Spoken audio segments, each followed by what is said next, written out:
4, 5, 6 years ago, they had, very bad harvests, and, that was weighing on the market and all the rest. And the Canadians had some really bad stuff going on in Western Canada and droughts there a couple of years ago. But yet it all hasn't come together to really have an impact on supplies. There seems like there's plenty of supplies of grain, but it'll happen, It's a cycle. The United States is one of the world's largest grain producers and often sets the tone for global markets. Rapid changes in farming practices and government policy are reshaping the US ag sector. Will it remain a dominant force in years ahead is the question on many people's lips. You're listening to the latest episode of the Tillage Edge with me, Michael Hennessy. If you're enjoying the series, we'd really appreciate it if you could follow the podcast and leave a review on Apple, Spotify, or wherever you get your podcast from. Today, I'm delighted to welcome Brian Caldbeck, an Irishman who runs Rubisco Seeds in Kentucky, USA. We'll be chatting to Brian about the current state of crops, grain stocks, and what the year ahead looks like for US farmers. Brian, I first wanted to chat to you about, what do crops look like in Kentucky or the broader Midwest at the moment? We had a fairly mild winter, up to December. Then we got some really cold weather, and which is kind of normal, and all the rest. And we little bit different to a lot of the US this year. A lot of the Western US got a really warm, mild winter. But not much cold weather. But the spring then, the winter was pretty dry, and the spring came early. We were short on rain for quite a while in Kentucky, and of course, short on rain in Kentucky is a good thing in the spring because it lets you get in the fields. So the crops got planted in record time. Corn and soybeans and all, maize, soybeans are all planted up way ahead of schedule and looking good. The dry weather was a concern for a while, and it probably did take a little bit off, some winter crops, but not really. Yields of winter wheat. The wheat harvest is pretty much probably halfway through now. The yields are really good on the wheat, but now it's after taking into rain here the last 2 or 3 weeks, and the quality is a little bit questionable, or will be, I'd say. Right. With bushel weights and all the rest, and milling quality. But yields are pretty good on the wheat.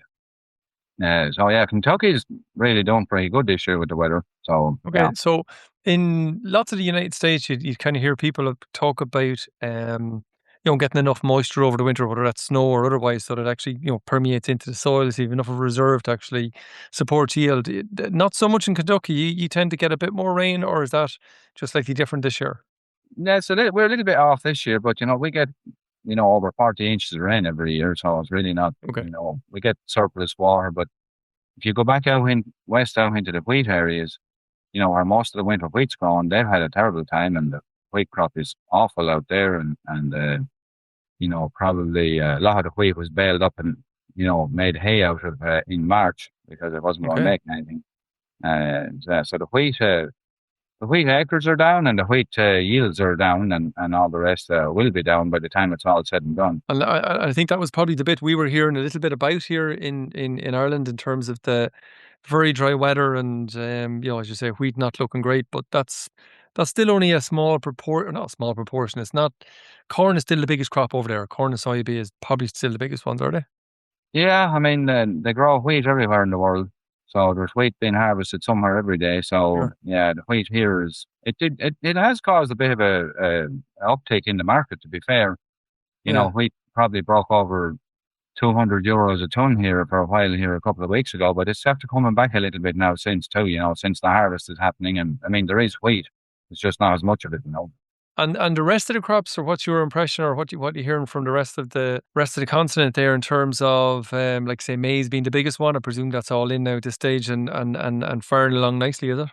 Yeah, 95% I think of the maize crop is out of the ground, and conditions are decent. So that's in good shape. Soybeans are pretty similar. They're in pretty good shape too. Pretty much all planted, or nearly all planted, and all. So far, so good, over the course. It's very early days in the season. And in terms of, the cost structure, certainly in Ireland, I presume in the States is no different really, but the cost structure has changed. Price of fertilizers, maybe thankfully it probably went up over here, probably after most tillage guys had actually, that purchased fertilizer at kind of the lower price. Was that similar in the States, or is there any constraint in terms of maybe the lower yielding areas that people are saying, well, costs are too high, we won't be doing this, we won't be doing that? Like you said, a lot of people had pre-bought the fertilizer, and anybody that didn't got caught, nitrogen there in March and April, it was like a dollar a unit, or a dollar a pound, or whatever way you want to call it, dollar a unit, dollar a pound. So it's pretty rough pricing. But the price of crops had gone up a little bit too, at that point. There was a little bit of offsetting going on. But I would say in some areas we did see some shift to soybeans just because of nitrogen prices. And maybe, say, for example, in North Dakota, where they grow a lot of spring oilseed rape, or 2 million acres of it, some people shifted from that to soybeans because it's hungry for nitrogen, that oilseed rape is, and the nitrogen was a bit high there in April and May when those guys were planting, So we did see some shifts, but not huge. Most people stuck with their rotations. Did that affect, as you're talking about oilseed rape, did that affect your own business? Because obviously you do a lot of Uh, seeds in that particular area, no, no. I mean, really, ours is probably more in the fall, in the autumn. Okay. So, prices of fertilizer have come down a little bit again, and the price of vegetable oil has went up with the, well, for several reasons, but it has went up. And so really, the oilseed market looks pretty strong, Yeah. from that perspective. I think it's certainly over here. It's the prices, I wouldn't say have never been as strong, but I mean, they are quite strong, and people here are maybe a little bit slow to sell at €500 a ton, which is strange, but more than happy to sell at 470 a ton for next year. So I mean, it's kind of strange, really, but there you go. That's kind of the way it's happened. Just in terms of the overall, maybe maybe giving people a picture of where the market is in the US. There was, we were hearing a lot of stuff, I suppose, from the fallout of some of the political choices in terms of where America is getting its big market, is in China kind of stopped buying for the most part. Where are stocks of grain in the US at the moment? Is there lots on hand, or have they moved anyway?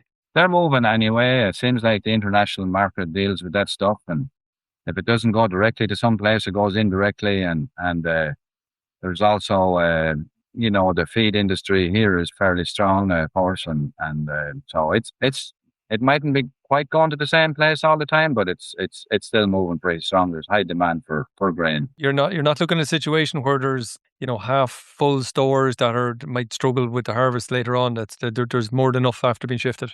Yeah, there's a lot after being shifted, and they did change something which was it kind of went unnoticed, but they moved the what they call the E15 mandate, which is ethanol, 15% ethanol blend into gasoline. That was only allowed in the winter months because of concerns from the fuel industry with vapor pressure in ethanol.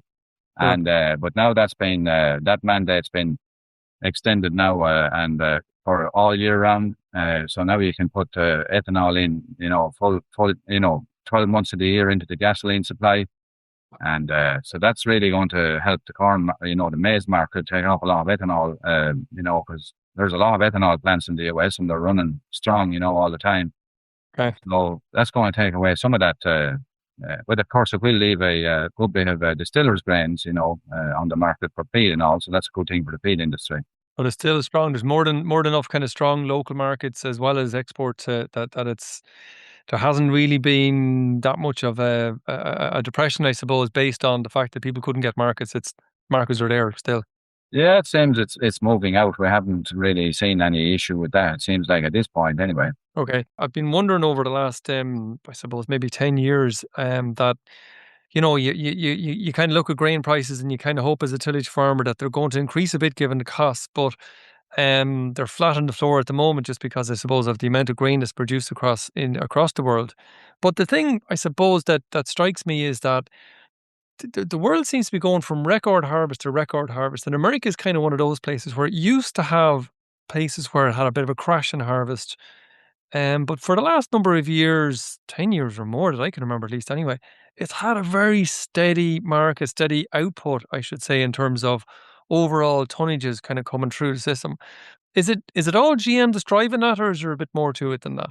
Well, you're talking really since 2012 there, since that was the last time we had a really bad drought, and we haven't had any weather I'm not going to say we have had no weather impacts. We have had weather impacts for sure, but really the weather has been pretty neutral for the last 10 or 12 years. So Yeah. it goes in cycles like that. But we're fixing for something to happen. And if you look at South America, you look at Australia. Australia hasn't had a bad harvest in a long time either. And Yeah. 4 or 5, 6 years ago, they had very bad harvests, and that was weighing on the market and all the rest. And the Canadians had some really bad stuff going on in Western Canada and droughts there a couple of years ago. And but yet it all hasn't come together to really have an impact on supplies. There seems like there's plenty of supplies of grain, and but it'll happen. It's a cycle. There's not a hint that the change maybe in establishment systems and the way people are farming in the States in a general sense, there's less plows and more no-till and more residues on the ground combined maybe with some of the new genetics are all helping, or do you think it's still we've been lucky for the last 10 years? I'd say, there's a bit of luck with the weather, but it's not. It's also fair to say that the breeders are not asleep at the wheel. They're definitely trying to improve the genetics all the time and build yield. Of course, that's it's a competitive market in that arena too. So they're going to try and get the best varieties they can for growers and all the rest. Regenerative agriculture, maybe more residue management, cover crops, no-till. Have they impacted yield? They probably have helped some to some extent and built up soil organic matter and soil structure for sure. So that's a component. The other thing is, there's not any more land. So it's not like 30 or 40 years ago you could go out and buy some ground somewhere and reclaim it and farm some more acres, to help your farming operation. Now you kind of have what you have, and people are working to improve what they've got, and so they're working on their production programs and trying to make things better that way. And then the other thing that kind of goes unnoticed, the atmospheric carbon dioxide everybody talks about all the time. It's elevated the last, we know it's elevated, or it's on record as being elevated the last 15, 20 years. And that's carbon dioxide is a cornerstone of photosynthesis. And, really when a crop is really growing well in the field, carbon dioxide is usually a limiting factor. So that increase in carbon dioxide, nobody really talks about that, but I think that's really helping crop yields as well and stabilizing them. Even though, increased carbon dioxide has been, noted as a negative, it has helped some of the crops, for sure, and the yields. Yeah, you're right. That's really hasn't really been talked about at all anywhere along the line yet. When you go to the protected industries in the glasshouse and that end of it, they will see that as an absolutely crucial feature of it. If you don't have pumped carbon dioxide going into those houses, their yields could be down 20%. So yeah, it's all as a factor in it. Can I ask you then, just as regards new seed, and obviously you're in the seed space in terms of oilseed rape and maybe a few other seeds as well. Do you see, because we're hopefully tomorrow or the next day, as in Wednesday of this week, hopefully the EU are going to vote on allowing new genomic techniques to be used in plant breeding, which has been a long time coming, but presumably the US has been at that. Well, obviously in the GM side, which is slightly different, but using CRISPR and that kind of stuff. Are you seeing many of those kind of things coming through that are, if you like, not classed as GM, but using some of those newer techniques coming through in some of the variety that you're coming across? It hasn't really gone into the major commercial crops at this point. It's in some of the vegetable crops. We have, CRISPR's being used to make mildew resistant grapes, for example. I think somebody has come up with a salt resistant rice, but we really haven't seen a lot of it come into the main crops, the soybeans, the corn, and wheat. But that's not to say there is products in the pipeline and all the rest, but we really haven't seen a lot of commercialization with them yet. Okay, so that's something to come. And in the oilseed rape, obviously, that certainly within an Irish context, oilseed rape has come along hugely over the last probably 7 or 10 years with, inclusion of some virus traits in them, less shedding in them, various other different bits and pieces. Sclerotinia, I see, is starting to come in as a resistance, or tolerance maybe is starting to come in as a feature. Are you seeing something similar? I know you're getting some of your varieties from from European breeders, but is there anything different going on from American breeders or breeders elsewhere that you're dealing with? Most of the all seed rape, especially on the winter side, is being driven by being driven by Europe, and of course there's a little bit going on in Australia, but that's a little bit different, uh, a little bit different climate. So most of the winter stuff, and now the spring all seed rape, which is a big thing in Canada, those guys are working pretty hard on the traits you mentioned, including the Sclerotinia, but Verticillium has been one that's really having an impact in Canada, and Clubroot, and they're working pretty strongly on different, if you like, traits and ways to manipulate and improve those hybrids, because that's the problem with all seed rape. Sometimes it's if you get too much into the rotation, it'll plateau out, and really, the first crop in the field is the best crop, and then after that it's kind of, you're lucky if it stabilizes, but sometimes it starts going down because of these diseases and challenges that you mentioned. Last one I just want to ask you, Brian, is around. Look, we're Europe are I suppose on the cusp of changing or modifying, I should say, the kind of the cap or the support measures for farmers coming up over the next after 2027 onwards. So they're looking at various different bits and pieces, including, like, generally there's not as much budget here in the first place, so the budget will probably be less anyway. So the direct supports will be a good bit less for Irish farmers.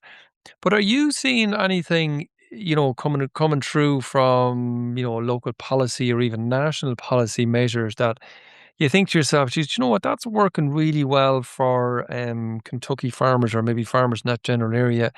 And it's something that, maybe Europe should really think about because it's a really useful, really helpful to the actual farmers rather than the landowners out there, people who are actually actively farming. Yeah, I mean the I would say the crop insurance part of everything is a vital component really of farming here, and really it's a necessity. You can't really borrow any money without that. Okay. Um, so I would see the crop insurance as being the farmer as being the benefactor, if you like, when things go wrong. The crop insurance to me, that links the actual benefit to the ton, or maybe Hmm, the want of the ton, if you like. So I think that's the best system, really. To make sure that the guy that's out there doing the work and taking the risk is going to get the benefit. sure. And is there anything in the environmental space, or are there many environmental supports for farmers to put in various different, whatever the measures might be, whether it's hedgerows or biodiversity or something around nitrates, or I'm not sure what might happen over there. But is there anything there that you would see would be, again, beneficial maybe in a European kind of context as much as an American context? Yeah, but there's there farmers are paid. There's some programs paid for promoting pollinator habitats on part of the farm. They're paid for putting in cover crop. So yeah, there are steps. They're paying for doing no till or reduced tillage. They have to leave a certain amount of the previous crop residue on top of the ground, and they get so much for that. And it kind of all combines into a final payment. I think one of those programs is called Equip. But they're all, run by the National Resource Conservation Service, or NRCS as they call it. And, you'll have inspections and spot checks, and people come out and look at things like that. But yeah, there are definitely programs that enhance those, and are helpful. But of course, sometimes you'll end up paying quite a bit of money to implement some of these things. Okay. So the cash benefit to you might not be as much as you'd Okay. like, but maybe down the road there's benefit from it. It's almost like a money recovery type scenario that benefits the environment to a degree. Kind of like reps, I suppose, over here would be similar to that. Yes, correct. Yeah. Right, right, very good. So you reckon that the prospects then for the harvest coming up is pretty good then for farmers, I suppose, along the way, is it? Well, as I say, it's early days yet, but yeah, I mean, the crop is off to a decent start, and now we just need to get the moisture and things like that to finish it out, but yeah, we're a long way from the combine for sure. But the Okay. wheat harvest is not going to be the winter wheat harvest is not going to be good. By the time that's done here in the next 2 or 3 weeks, it's not going to be, it's going to be down. So that's going to be a little bit of a negative to the supply, Okay. sure. And then we'll see what's going to happen with the corn and soybeans here, I suppose, in August and September. And what about your own oilseed rape, the winter oilseed rape? How's that looking for you? That's been pretty decent. Again, the price of vegetable oils has been strong for a few reasons. Biofuel, of course, is driving a lot of it, and of course, the EPA here mandated the use of more vegetable oils to make sustainable aviation fuel Okay. here recently, and that's pushing up the price of vegetable oil. And that's one thing really you talk about, where U.S. grain exports will go. Soybeans can be used, in that regard as well, or soybean oil. So that's going to offtake a lot of soybeans too here domestically, that they won't have to go out of the country, to meet those vegetable oil mandates. So yeah, I suppose the outlook for oilseeds is decent for sure. And if we can keep the cost of production under control, I think there's some pretty good opportunities in that arena. Listen, Brian, that's brilliant. Thanks very much for that bit of an update. It's always good to get the perspective from somebody who's in America and kind of giving us the lowdown there. So again, thanks very much. Thanks, Michael. Yeah. So that's it for this episode, and my thanks to Brian for joining me on the show. Over the next few weeks, several field events in Teagasc and in other companies will give you the chance to see new varieties and practices, and also a chance to catch up with neighbours and friends. Try to make time to attend, as this could broaden your horizons and add real value to your farm. So finally, if you enjoyed the podcast, and recommend it to a friend or colleague, and as always, rate, review and follow on Apple or Spotify so you never miss an episode. And for more information, go to teagasc.ie. I'm Michael Hennessy, thanks for listening. I'll be back next week with more tillage news and advice.